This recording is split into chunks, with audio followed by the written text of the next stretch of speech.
The next language is art. Now, if you're around Riverstone for 5 minutes, you know that we do a lot of prophetic art.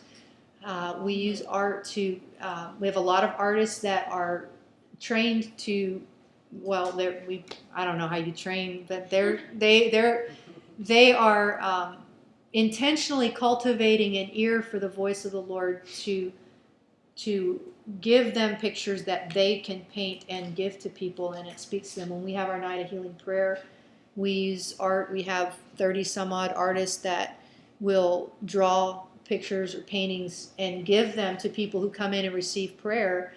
And it's amazing what God has done just through the art. I mean, it's a tool that is worship on the part of the artist and ministry to the part of the one who receives it. So it is powerful. I came to Night of Healing Prayer in October of 2008, and I was really just seriously broken and in a lot of pain emotionally, and had come to receive prayer.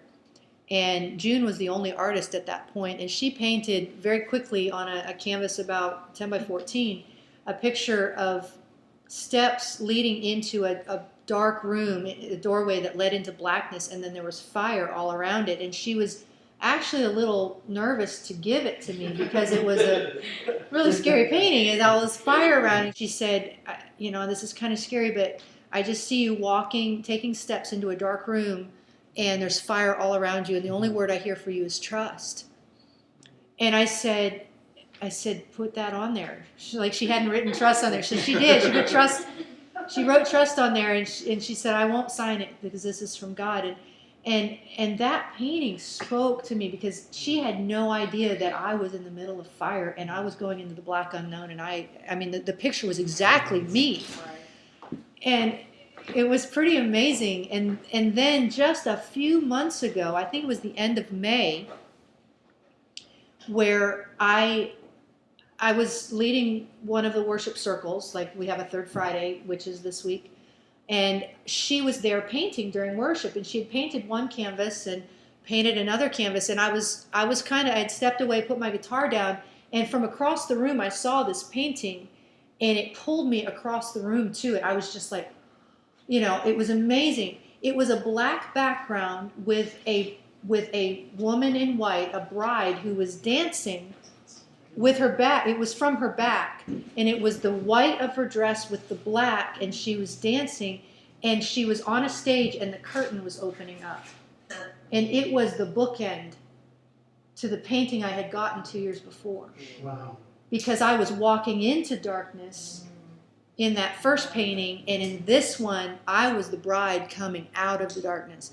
And I just went nuts over it. And she took it home and finished it and gave it to me. And I have that. And there is something so incredibly powerful about art. It's as powerful for the one who's drawing to know that God's speaking through whatever it is. Because a lot of times if you're drawing it, you don't even know how it's going to hit the other person. And they're just like, whoa. It's just blown away. And it's bringing your whole self to the plate and allowing yourself to be used. That's an act of worship. I think that we put worship in a box. Yeah. You know, we think that worship is just this thing that we do on Sunday morning or whatever, but it's bringing your whole self to the plate every day, every hour, every minute, and offering yourself to God as a living sacrifice. That's what Romans 12 talks about. It's bringing your everyday life to the plate and laying it down. And even if you're not artistically inclined to be a Picasso or whatever, you can bring whatever you have and let God use it. And I think art is phenomenal. I think it's amazing when there's an easel going, a canvas going during worship. Have an artist in your church or whatever up on stage with a canvas and just let them create while you're worshiping. And it's not a distraction. It's complementing the whole thing. So it's just part of the package. And